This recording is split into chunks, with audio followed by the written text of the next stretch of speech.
Hey everyone, how's it going? And welcome back to another Demystifying Post-Production Motion Monday. My name's Ellie, I'm a trainer at Maxon. And as you can see, I'm joined by a whole group of wonderful people. So hey to Dustin, Lionel, Chad, and a very special guest, Bob Walmsley from INSYDIUM. Hey everyone, and thanks Bob for joining us. Thanks very much for having me. Really excited to be here.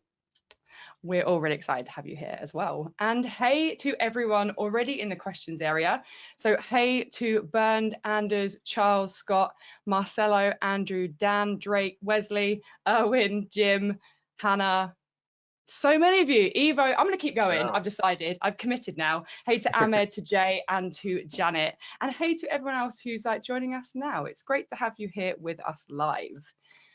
So before we get into what we're going to be doing today, I thought I'd just talk to you guys about the great stuff that we have going on this week. So if you head over to the Maxon events page, you get this lovely page here where you can see all the great sessions that we have over this week and over the month of July. As you know, we have a brand new demystifying post-production topic, which we started last week, where we're diving into everything to do with particles across a wide range of software.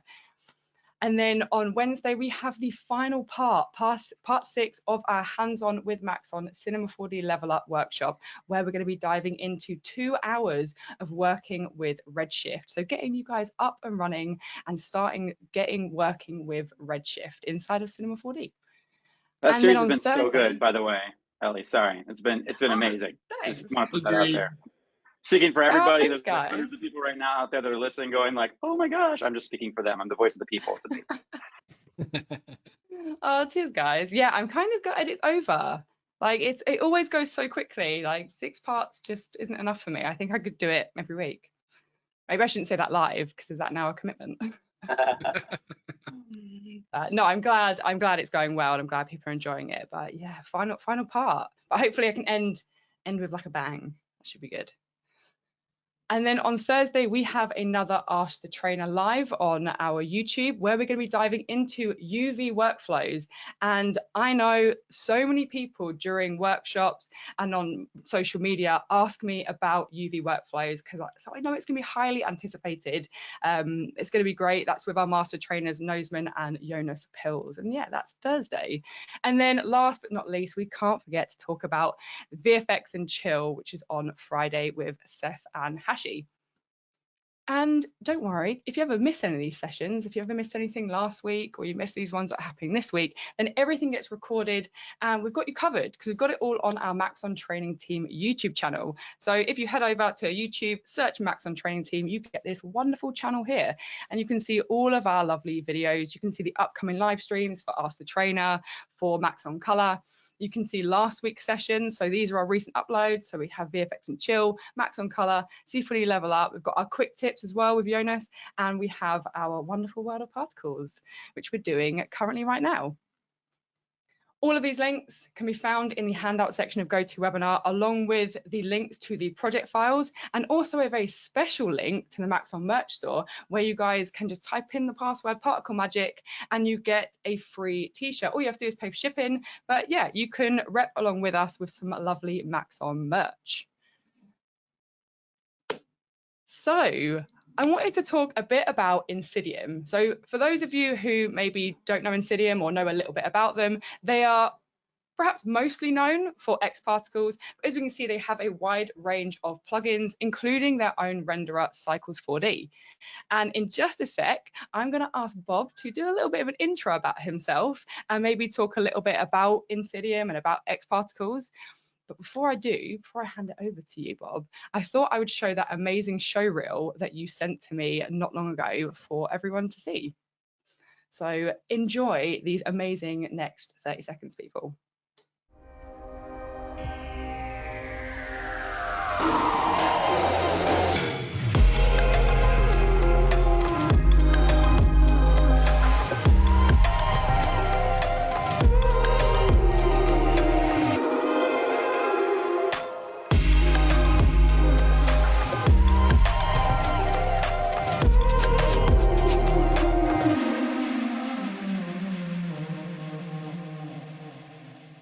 I mean, round of applause for that, because that is Probably one of those amazing show reels I've ever seen. That was amazing. Thanks so much for sending that over. That's all right. Full disclosure, I didn't have a hand in any of the renders in that entire showreel. None of it is my work. It's all by our very, very talented art department. No, it is amazing. So yeah, I was wondering if you could do a little bit of an introduction about yourself, maybe for anyone who doesn't know INSYDIUM or doesn't know xParticles. Yeah, what exactly do you guys do? Yeah, sure. So as you said, we're best known because we're the makers of xParticles, which is a plugin that works inside Cinema 4D, and you can do all kinds of particle effects and other things. But we also have loads of different tools, which are all part of what's called the INSYDIUM Fused collection. So if you're a subscriber or if you have a license in a maintenance period, you have access to all of these plugins: xParticles, Teo, which is this incredible plant generator and animator. We've got Terraform effects, which can be used to make procedural landscapes and animate landscapes. We've got amazing procedural tools called mesh tools. And we have Cycles 4D, which again is a plugin, which means that you can use the Cycles render engine, which people will know from Blender, but it's a bridge to use that within Cinema 4D. And these all work as kind of separate individual plugins in their own right, but the real power of them comes that they all kind of live within the same family, so they're all cross-compatible. So you can make, you can make a tree, and then you can have the leaves blow away like blossom using particles, and everything's kind of can cross-pollinate, to pardon the pun. And and what we're really proud of, and what the developers strive to do, is to make all of our stuff feel like Cinema 4D. So it's not like trying to learn a completely new concept when you're working and you're busy and you're trying to knock out renders. It feels at home within Cinema 4D with very kind of similar workflows. And it's just to try and make it as intuitive as possible, which means that you can be as artistic as possible and try and forget about process and maths and how stuff works, and just try and, create artistically. Cool, yeah. And I mean, I can probably speak for everyone who has used any INSYDIUM tools. That I've used xParticles quite a bit. I know sort of the guys on here have as well, that they are just, yeah, amazing tools. And like you said, they fit so nicely and so perfectly with Cinema. You recognize the workflow and you recognize the naming convention and everything. Just, yeah, it fits very nicely together. I've got some nice comments as well. Oh, sorry, no, you go. Well, just finally, we also said that all of the kind of the fused collection are kind of cross-compatible, but also where possible, and in most instances it is, you can use any of these things with all the Cinema 4D tools as well. So, MoGraph, or whether it be deformers, effectors, it's really important to us that it just lives inside there and works with everything. That's great. I was just going to say, we've got some lovely comments coming in. So Kent was saying, great to see Bob on the webinar. Hannah was doing a big round of applause for the reel. Tom was saying, love Bob's toots. Toots, tuts. Hey, Tom. How do we say? What's the shorten for tutorials? Toots or tuts? Who knows? I call them tuts, but I think it's a potato argument. I guess, yeah, depending on where you're from, toots or tuts. Cool. So I guess it's time for me to hand this over to Lionel, because I know you've got a whole bunch of amazing things planned. Is that right? Yes, I do. Cool. Let me fire this over to you. And just as a reminder to everyone, keep your questions coming in the questions area, because we have not only Lionel, Dustin, Chad, but we also have Bob here, who is going to be able to help answer a wide range of these questions that you guys could have. Just sending that over now.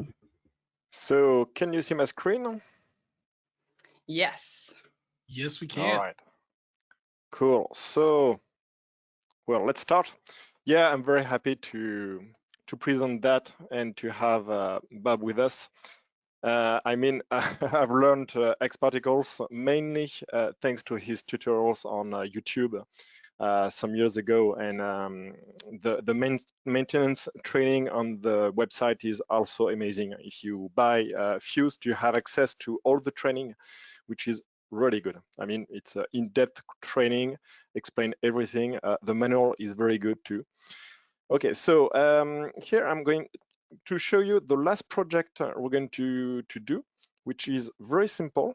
A good example of what xParticle is capable to do. This is very easy to set up, very fast. I made a test. I could whip it up in just 10 minutes. And let's see a few renders that I have prepared for this session. So yeah, this is the countdown you've just seen. Yeah, wrong screen. Where is it? So it's rendered with Redshift. Everything will be rendered with Redshift, but I won't dwell too much on the render. It will be really particles. So that's one example. We have another one using the old Sketch and Tune. This one is funny because it's very fast and it almost looks like some flames, purple flames. And I have another one again, now with neon, because they all love neons. So it's very easy to iterate all those examples. And also, I hope we'll have time to see this project, which actually comes from the repository. Another great thing on INSYDIUM website, you have a whole content of files you can load. So they're all meant to work with cycles, but it's very easy to make them work with Redshift. And I have also this example, which is a Plexus example, very short one. But what's interesting here is it looks like the After Effects plugin, but it's all 3D with real reflection and the struts here and the metal and the bubble of glass and so on. And it's also very easy to do. So yeah, I'm a bit ambitious for this webinar, so I'll try not to be too long on all those. And I would like to start off with showing how to use Redshift really, kind of 101 with some very basic stuff, and then I'll switch to the project. At least I will do the countdown project because it's I think the nicer one. So yeah, like Bob said, xParticles is now fused. So it's here, it's all in this folder here, in this menu, and you have a bunch of stuff. I mean, it's overwhelming at first. When you see that, you just think, oh my God, what I'm going to do. Okay, but it's also very neatly organized and pretty easy to learn after all when you see all the tutorials and you understand that everything is related. And for this webinar, we will only be talking about xParticles, which is by itself huge. So the first tip I would say is to always use the XP systems, because you have a lot of stuff everywhere and you don't know where to start. The XP system is going to help you with that. So you have here a neatly organized folder. You have an emitter and everything that makes sense, a modifier here. And then you can choose your different modifier. You can choose your dynamics and so on. So it's much easier to work with. So xParticles is just a simple particle system. Simple, meaning that it's a particle system just like any other, but it's capable of almost anything. And what's very interesting is it can output fluids, it can do smoke, fire, and so on, just by adding stuff. So you just pile up modifiers, and then you get all those amazing effects you can see on the reel. So there are tons of settings and so on. So let's just see here. We have our emitter, and the emitter is what is going to emit particles. And by itself, already it can do a lot of stuff. So if I just hit play, we will see a bunch of tiny dots. And I will show you a first quick tip, how I set up my particle emitter. I don't really like this one. This one is pretty easy to, well, it's fast to render on the viewport, but you don't really see well your particles and so on. So here my emitter, what I like to do most of the time, I will lower the emission bus rate. And then in the display tab, which is a very important tab because it's allowing you to better visualize everything. And also it has an effect on rendering. So here on the editor display, I'm going to use the arrow meaning that I have arrow instead of just points. And then I'm going to the extended data, and I'm going to change something here in the general data. You have the rotation. I'm going to set the rotation to tangential. So meaning that the arrows are going to follow their path. And then in the display, back in the display, I will change the color mode to, well, almost any single one of those. Random color is not the most beautiful, but you can see all individual particles. But I really do like this one, the gradient random, because it has just a few colors like that, easier to see. And especially the gradient parameter, which will be able to map colors depending on settings. And there is one here, which is very interesting, which is the speed. And the speed, if I put it on auto, it's going to guess the speed and colorize. It will make sense when I add something else, because here it's just blue, white, okay? So the idea with xParticles, you set up your emitter, and this is a very simple emitter I have set up, and then you add modifiers. This is not what you're going to do every time, but most of the time, this is the way to go. So in the modifiers, you have many modifiers, and they do what they suggest. So control modifier is to control the scale, the life of your particles, for example. The motion is going to control the motion. So this is the one I'm interested in. And here I'm going to use just the simple XP turbulence. So now if I just hit play, we can see the color depending on the speed. We can see the motion of the particles. The arrows are also following a path. It's easier to see than just a point. And here it is. So another quick tip I could show you here. Now I have set up my emitter this way. You could use on Cinema 4D 25, I think. I don't remember if it's 24 or 25. Anyway, you have here, you can just, oh, I just noticed that my Cinema 4D is in French. Well, xParticles is still in English, so it's it doesn't matter. Well, I guess I will relaunch it. Sorry about that. So anyway, here you have your favorites, and you can save here, save as presets, it means. And here I have already created my this preset. So save the presets, and you just type your presets. So it's arrows, tangent, and you will save it on your database. So I'm not going to do it because I have already done it. That means that now if I just add a new emitter, I don't have to do all the stuff I have done already. I just go there and use this emitter. And now you can see it's already set up the way it should.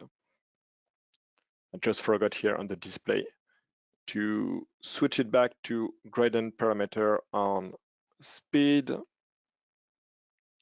auto. And yes, I will relaunch Cinema 4D, so maybe that would be a good time to answer a few questions, because I can see there is a lot of them already. So I'm going to close Cinema 4D and relaunch it in English. Yeah, no, that's cool. We do have a couple of questions, actually, a few for Bob as well.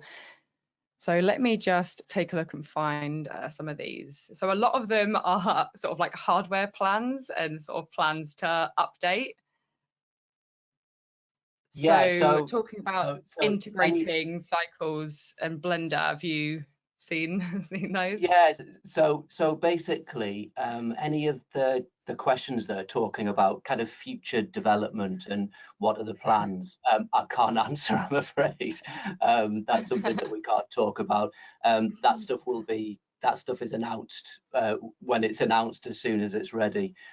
So yeah, I'm sorry, I can't divulge on those ones. Everyone's taking that opportunity whilst we're here, aren't they? There was a question about some more tutorials on sort of like real life substances. So things like soap bubbles and how to fake that in xParticles. Yeah, so I think as far as tutorial requests go, I kind of look after planning when we make our tutorials and what subjects we do them on, and what we really like is have direction. So I'll make a note of all of these, but if you have specific requests for scenes or effects, then if you get in contact with us and let us know just via the INSYDIUM website, we'll obviously listen to those, because we want the training to be as specific and relevant as possible. As far as bubbles go, that's thankfully a relatively simple one. You just want to do some particles, and you would do most of that at render time, whether you're using cycles, whether you're using Redshift, and it's, you know, thin film material tricks can make a boring spherical particle suddenly look like an incredibly realistic bubble. Cool. Yeah, so that's great. So they can head over to the INSYDIUM website, is that right? And just sort of put their tutorial requests and statements on there. If they contact us, contact support, then we'll, or you know, you can messages on social media, whatever, everything will be listened to. And one thing that we want to do is make stuff relevant for what people want. So if there's demand for stuff, we'll definitely make it. That's perfect. Well, there you go, everyone. Everyone who's suggesting these great ideas, head over to the website or social media and get them suggested. But I will make a copy of all of the questions that we've received today in this webinar, and I'll keep those and I'll go through them properly when we're off air, and make sure that, I've got those and been through them and understood what is being requested. Perfect. Yeah, if you ever miss any, we can always do a Excel sheet afterwards as well, just as a heads up. Cool. Cool. Right, so Lionel, we ready? Yeah, I'm back with Cinema 4D in English. It'll be easier for. I know there's a few French people watching the show, but we'll keep it in English. So you just saw I just added my XP emitter and then used here the presets. The presets system in Cinema 4D is just awesome. I mean, I don't see many people use it, and that's a shame, because it's incredibly useful and it's compatible with everything, because it's just this menu you have here on the attributes manager. So much easier to set up things. Okay, so hey Lionel, can I ask you a question real quick?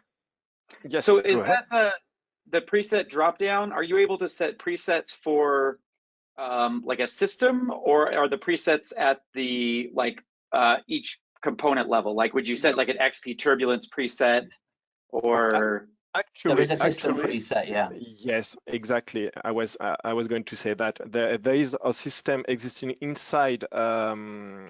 Where is it?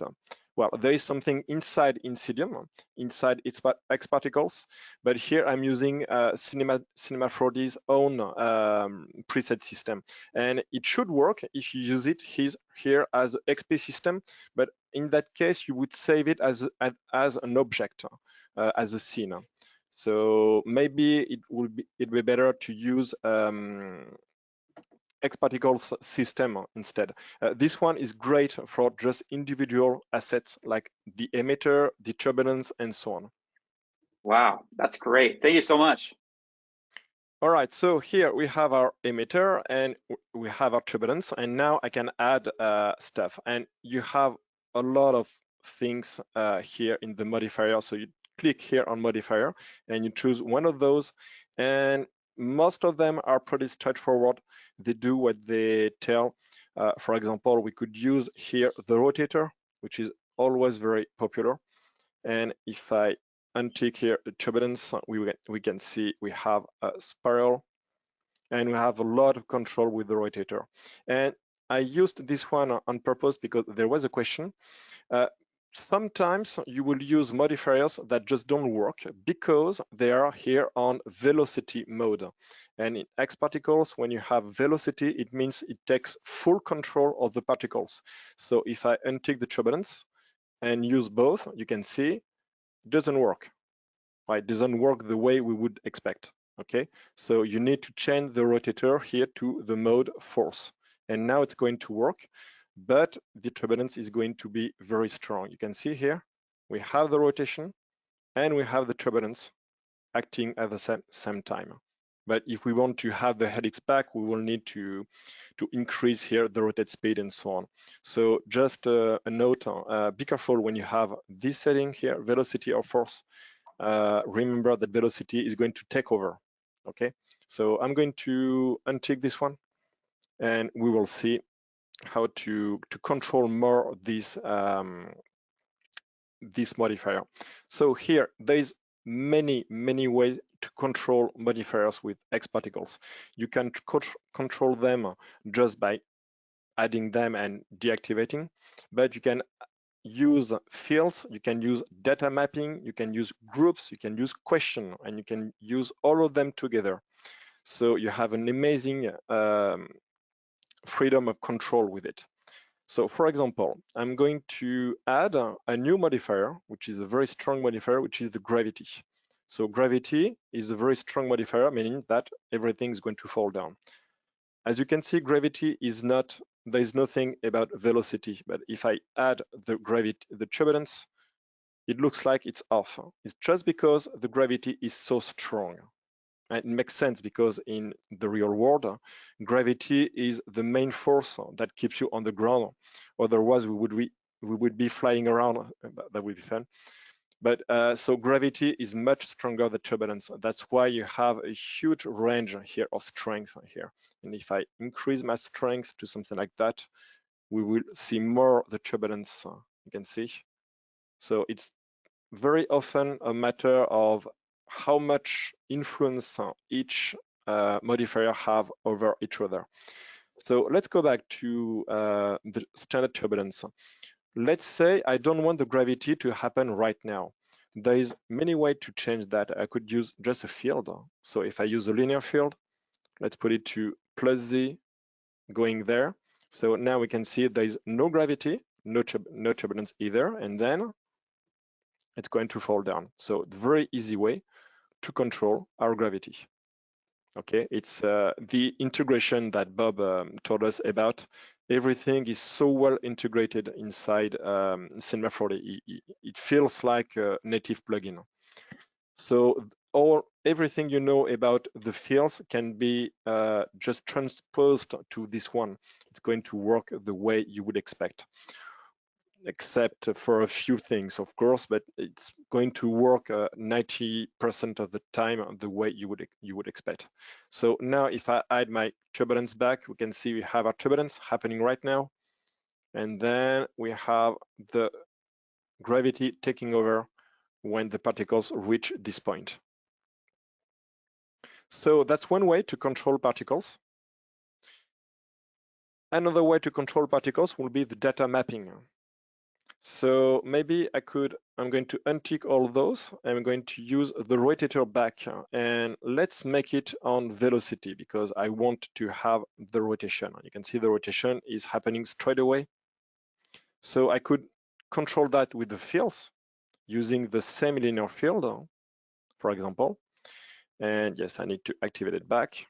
So now you can see nothing happens and then so that's already very nice to create some defect, but we could use some data mapping and the data mapping is just amazing. So here I'm going to remove the field and it's here, the mapping. So I really want to stress that out because this is the main control I use when I build something on xParticles. So you just click add and then you have a bunch of parameters and just had to read them. So here we have a rotate speed.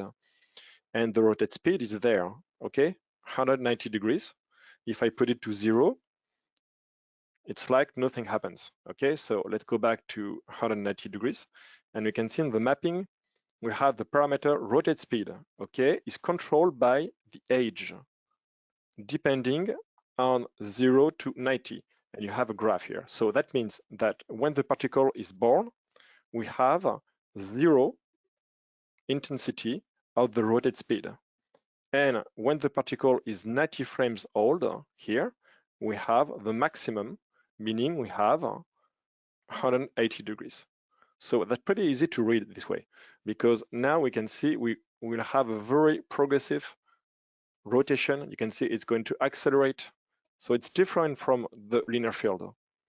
It's different because it's going to work with any emitter, any shape of emitter. You're not bound to a space. And we could use other parameter with that. So it could be controlled by the speed, for example. So let's try something. I'm going to make rotate speed depends on the speed. And now I'm going to see on the XP emitter, in emission, you will see we have a speed. I haven't touched that yet, but we have 150 centimeter. And if I use some variation, let's put 100.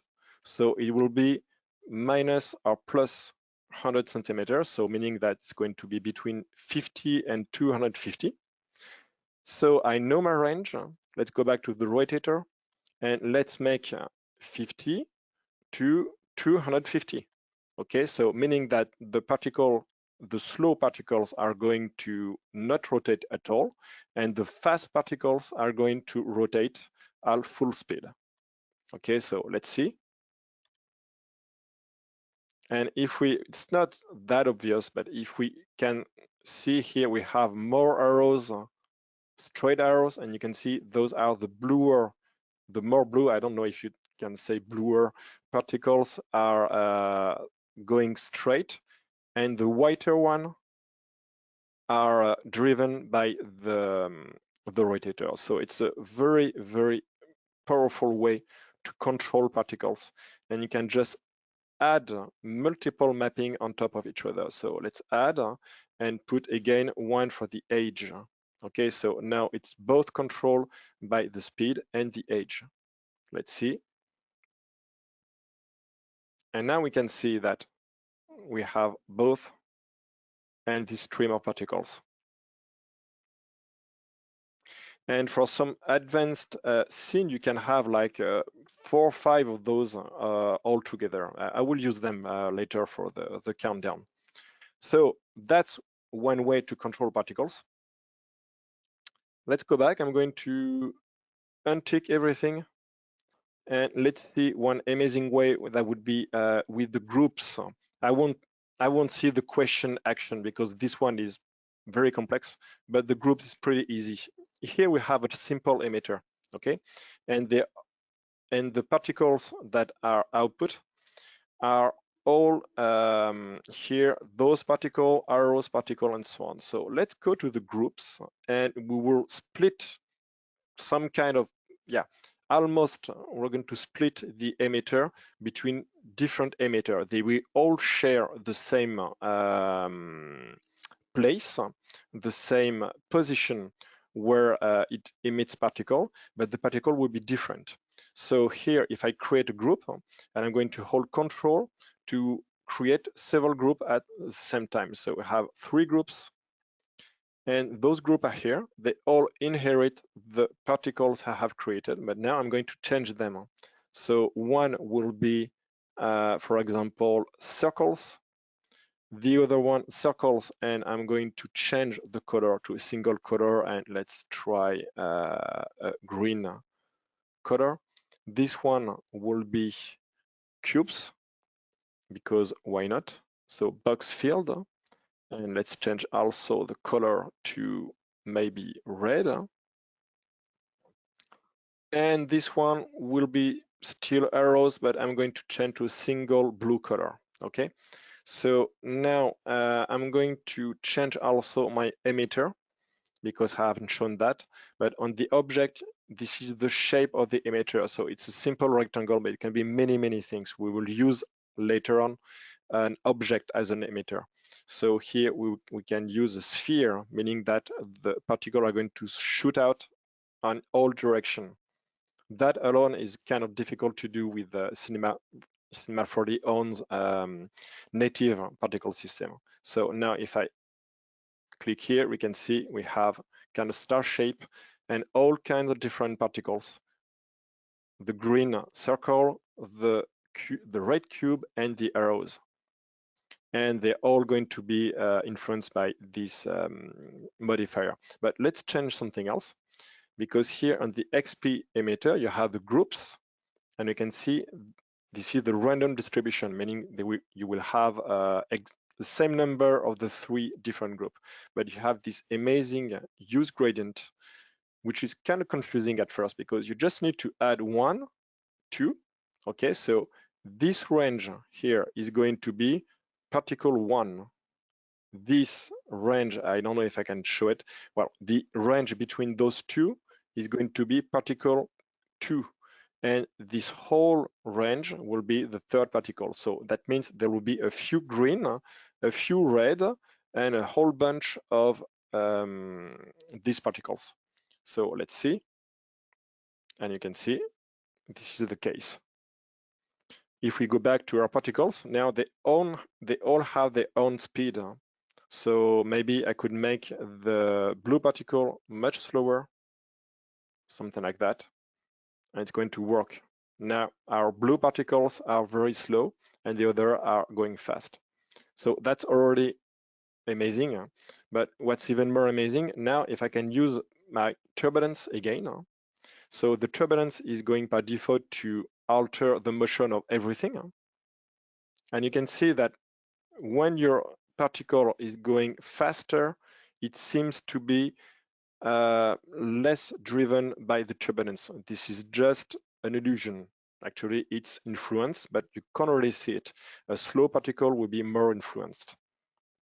So let's increase the strength a little bit. And now what's really good, so 15, for example, now you can see all our particles are going to be affected. Now you can just limit this turbulence to one group. So for example, I want them to work only on the arrows particle. So let's switch this here. Let's put it here. And now the turbulence which used to affect all the particles are going to affect only the blue particles. You can see it just works. So that means that now I can use my rotator. Maybe I'm going to, in the mapping, I'm going to delete, reset everything so we won't have any mapping. And here in the group affected, I can tell it to use it only with the red particles. So we have just modifier working differently with just one emitter. Can I just jump in for a second, Lionel, and just answer a question that's in the chat? Yes, of course. A couple of people have asked the same thing. Sean and Sharon are asking about, does the layer order matter when you're stacking up modifiers?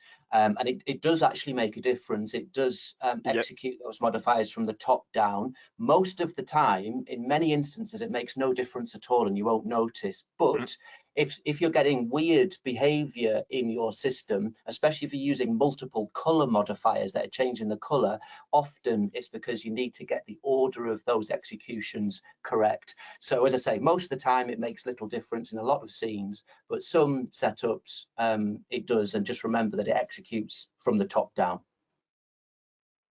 Yeah. Very well explained, of course. That's exactly the case. Many times you won't see it because they multiply each other. But as you said, some other are going to take over, and then the order is very important. It's tricky because you won't see it until you have a problem. Okay, so I guess I have shown. This is just a simple example. I didn't want to dwell too long on that, but it just gives you a kind of starter to use xParticles. Once you have understood those basic principles, it's so much easier. You use modifier to drive your particles. You can limit them with fields, with the data mapping, with groups all together, and then you'll be able to do a lot of things. So let's see an example. I guess I would jump right in with the countdown because it's a simple project and maybe I will have time to show something else. So let's create a new scene. And the idea with the countdown is to have particle being born from a geometry, which will be the text. So the old mode text, actually, I liked this naming because it's a morph object. And now we don't really see that Summery object. But anyway, we have a text here. I'm going to change the font. And let's, if I type in Roboto, yeah, it works. That's a trick that Eddie, I think, showed me the last time. You just have to type, you don't have to dig through the list. So regular to bold and middle, and that will be my starting point. Now, if I add a XP system, I have an emitter, and the emitter is going, there is just a single emitter inside Summery, but this emitter can do anything you want, really. So most of the time, to have the more complex emitter, you're just going to object and change the emitter shape to object. Okay, so right here, and now you can use any object, meaning that it can be some morph clones, it can be a spline, it can be an object, anything that lives inside Summery. Well, that's geometry, actually. So now we have our text, and you can see it's using the body and caps, meaning that we don't even have to use a connect object or something like that. The particles are going to be emitted from the polygon center. I don't want that. I want to be emitted from the polygon area. And just look at all the options we have. I mean, we could spend days explaining that. So polygon areas, meaning that it's going to be born on every point of my object. Also, I'm going to the display, change the edge display to circle. So it still doesn't make much sense because we have an emission here, we have a speed. So my particles are going to be born with a speed and going some way. So I don't want that. Let's kill the speed. And now we have particles just panning on top of each other. So I can just hide my text. And this is just that easy to have streamer particle being born on the surface. And this is a very simple surface, no need to add polygon and so on. It just it's smart and know how to distribute them randomly. Okay, now I want them to follow the surface. So actually there is a very neat modifier, which is the follow surface, but I won't be using it. Okay, it's very good, it's amazing. I did a webinar with this one, but I won't be using it. I'll be using right away here on the dynamics, the master of all modifiers, which is the xpFlowField. And for those who have followed the last week, my webinar on Summery native particle, this is almost the same thing, but easier to use as the force field, this one, the field force. Okay, so the xpFlowField is a field of vector, as you can see here, and it's going to drive the particles. And this unique setup, which is in dynamics, can almost replace all the modifiers here. Almost, okay, not all, but many of them. Okay, so our xpFlowField is going to output some vectors, as you can see here, and then it's going to alter the particle. If I just hit play, we won't see anything happen because it's in direction, okay? I don't want that, I want to have the velocity. And you remember what I said about velocity. Velocity is going to take full control of the particle, I want that. So now if we see, we have our particles following here the curls of the random effector, which is inside the xpFlowField, okay? And the speed here is 150 centimeter. Okay, so let's lower it to 40 maybe. And we have already some nice motion. And you can visualize those motion with these, I don't know, those tendrils, I don't know, well, I think there is a name for that, which is the trail, yes, trail. But here you could change to arrows. Arrows, it looks like the one on Summery. You can see those are vectors, so it's going to drive the particles. And if you even change here to voxels, you can see the whole bunch of voxel. Okay, so let's go back to trail because it's easier for the eye and on just one plane. Okay, so I don't want to use this one. And also I want to restrict the size to something more adequate, like that, okay? All right, so we have our flow field, and I'm going here in the object. I'm going to change the cell size. So this also alone has a huge impact. Depending on your cell size, you will have a different motion, as we will see. I don't want the random. I want to add a new layer because you can have many layers here, and I want to use here the surface tangent. Okay, surface tangent. Then we have this option here, surface tangent, and we need an object. And we're going to use our text object. So let's put it here, and we can see the field, the trail are going to change. And it's very obvious that we're going to create some kind of path for the particles along here. So let's keep it like that. And if I hit play now, we will see our particles. So something happening. So now I'm going to increase the strength. And I guess I will just lower a bit the radius so you can see easier what's going to happen. And you can see we're already close because we have now particles following along the surface, but some of them are escaping. Okay, so that's not a problem because we can counteract this behavior using another layer, which will be the surface normal. So surface normal needs a surface. Let's add it. We can see it's going to push the particles away from the normals. So here it's not going to work. So I need to invert the behavior. I want to bring them back. And then it's still not really going to work because here it's on normal at 100%. Okay, you have layers here and the order of layer count. So here with normal, meaning that it's going to take over our surface tangent. So I either need to decrease the strength like that. You can see we have our field changing, or blend using another mode. And let's use the add mode.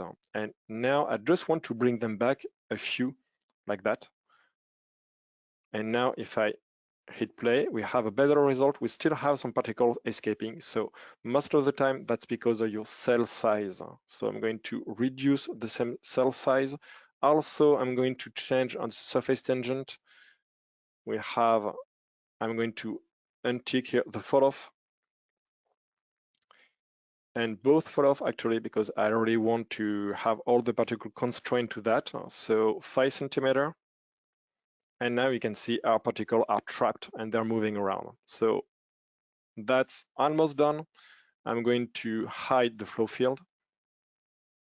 Take a look, and you can see it's moving. So now it's the most difficult part is already done. Let's add a few things to make it look better and to go to the render I showed you. So I'm going to use here on the generator the amazing xpTrail. Okay, the xpTrail is like the tracer inside Summery 4D, but so much better. I mean, the tracer is great, but this one is just awesome. Okay, so the xpTrail must be associated to xpEmitter. And here we have a length mode. I'm going to, no, I don't want a full scene trail, only 30 image. And already we have this nice effect here. So let's go back to the emitter, and I'm going to change the display to dots. So you have to get used to jump back and forth to the different settings, but very quickly it gets easier. Okay, so that could be done. I mean, it's already nice. And changing here our flow field, a few things here. If I want to have my particles a bit more free, I could just lower the strength of my normal. and you have a few escaping like that. If you like it, why not? If you want to have them tighter, you're going to increase the strength here. And you have very different results depending on the cell size. So let's take a look at 10. 10 is very different. It's more like a sketch. Endless variation with that. Okay, so I have this. Now I would like to create the countdown. So it's so easy. You just have to go to your text. I'm going to make it visible. And I'm just going to keyframe this, and that's all. That's very, very easy. So let's create a keyframe here. And let's jump to the 60th frame. So I don't care about the particles here, because in Cinema 4D you have to launch the animation to see. So this is not the real result. I just want to keyframe my stuff. So here I'm going to add auto keyframe. Let's go to 4. Here, let's go to 150 frames. Alt-H to frame all this, and let's go to 110. So don't worry about this. Okay, 3. Now let's go to 160, 2, 110, 1, and let's create the last one, 0. Okay, so now I have done that. If I just hide it and launch it, you will see that we will morph from one shape to the other, thanks to our flow field. That wouldn't work with the follow surface. Okay, but there's too many particles, so I'm going to do a few stuff. I want my emitter. In the emission, you can control the lifespan. In xParticles, and this is unusual because in particular on After Effects or native Cinema 4D particles, you can't, you have a lifespan. In xParticles, they have a full lifespan, meaning that they won't die. Okay, so I want to limit the lifespan to, let's say, 40 frames. So now I have a never-ending flow of particles that will die and are back. And you can see the transition are better, but we have a problem that our trail are just going to disappear when the particle dies. Okay, you can see it just flashes. So it could be interesting for animation, but I don't want that. I just want to show you that you can do anything you want. If you have a problem with xParticles, there is a solution somewhere. You just have to find it. So here, I'm going to add the last way of controlling modifier, which is a question, because in the modifier, you have on control, I think, yes, in control, you have the trail mode modifier, and we have a trail here. But in order to control it, we need to go to the XP emitter, add a question, okay? The question is going to be there. What age is the particle? If the particle is older than 20 frames, then you're going to create an action, okay? Action here. So I'm going to add an action. The action is going to be stored here. It's going to change the display. I don't want that. I want to go to control modifier action. And then I want to control a modifier action. And this will be our trail modifier. And you can see here we have a turbulence modifier. All of the modifiers are there, but the trail modifier is the one I want. And I want to add the modifier. Now it's here, and that's all. Now it means that when the particle reach the age of 20 frames, the trail mode is going to shrink the tail by 1 frame, meaning that when it reaches the 40 frames lifespan, the trail will be gone. So let's see. And now no more flashing. It's all seamless. And maybe we can see, if I go to the emission, just lower a bunch that, you will see particles. Yeah, the trail is dying here. I don't know if you can see it with the frame rate, but it's working. And now we have something, well, that works. Okay, so because we're almost already at time, I'm going to jump to the rendering, but you have an example. I won't say that it's a simple project, but it's easy to do. When you know what to do, it gets very fast. I mean, I was explaining the stuff. If I don't explain it, it's like 5 minutes. Everything is very logical. You create an emitter, which is going to be born on a text. Then it's going to be controlled by the flow field using the same text to constrain the particle on the surface and along the surface. Okay. Then we're going to trace the particle, and we're going to control. We're going to shrink the trail using a question depending on the edge of the particle. So I just summarized everything that happened. Once you are able to summarize what's happening, you have understood how it works. So now, if I want to make a render with that, with Redshift, you could use cycles, which is really amazing. It's a very, very good render. I know very well because I use Blender a lot, and this is the same render as Blender. But Cycle 40 is tightly integrated with xParticles. You have all the options, but this is another render that may feel alien to you. So we're going to use Redshift, which is capable of taking a lot of information. So let's just take our trail. I'm going to right click and add the render tags Redshift object. And then we're going to change the mode to hair strands. And I would say that's it, because now I can switch my RS interface on my other screen. Okay, it's back. I'm going to change the output to something square.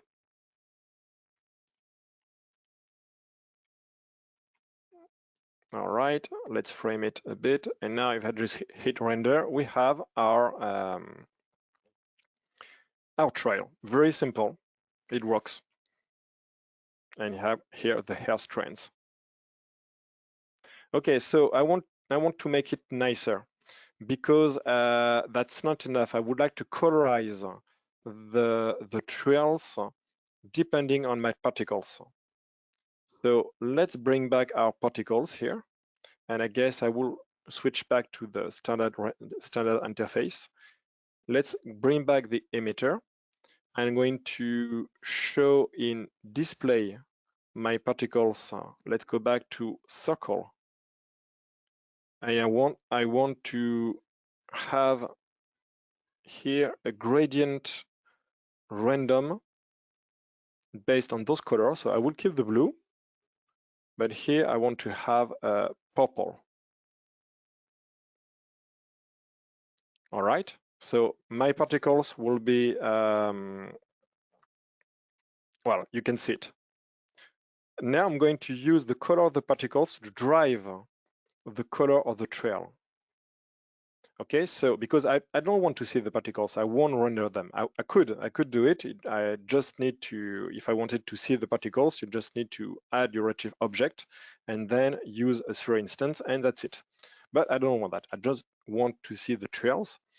And here on our trail, we have here thickness and color, trail color mode, particle color. So we can use the color from the particle. It's possible. There's a caveat though. It doesn't work with the hair strands. You just need to change to any other one. So for example, the capsules. Okay, so the capsules, meaning that we have now a geometry and we can take advantage of the particle color right here. So for this, I need to create a new material. So I'm in Redshift, of course. I'm going to create the standard material. Let's use it here. And well, let's go back to our RS object. We have here our node editor, and I'm going to use the vertex attribute. Okay, this is the one you want to use, not the color user data. Vertex attribute. In the preset, I'm going to use curve color, polygon curves only. Okay, and you just need to plug it here, and that's it. Now we have colors depending on the particle I have created. So another thing I could do here on my Redshift object is maybe increase the thickness to have something bigger like that. Okay, and you can have a scale here. It's going to work very well on our particles because they have determined length. So I'm going to create here a dot, and then this and this, and going to create those well, a taper at the end. Okay, so let's just see here. So now we can see we have this nice effect. Now we just need to shade this a little bit, and let's create just no, not here. Let's create a light. Okay, and my array light, I'm going to use a target tag and null, and this one, the array light. This is the target, so it's the center of the scene. And now I'm going to move it this way, and let's create another one this way, for example. And you can see with some shading, it's already much better. Let's just decrease a bit the intensity because it's very strong. So this is the backlight, I would say, and this one will be the front light. I think the intensity, yeah, it's good actually like that at 0. And here on my shader, I will just smooth those reflections here using the roughness, and let's increase so we have something much smoother like that. So let's take a look.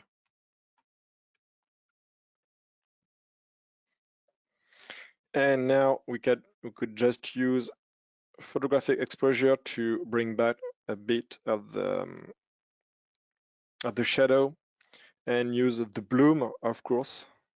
We love our bloom. Let's decrease a bit.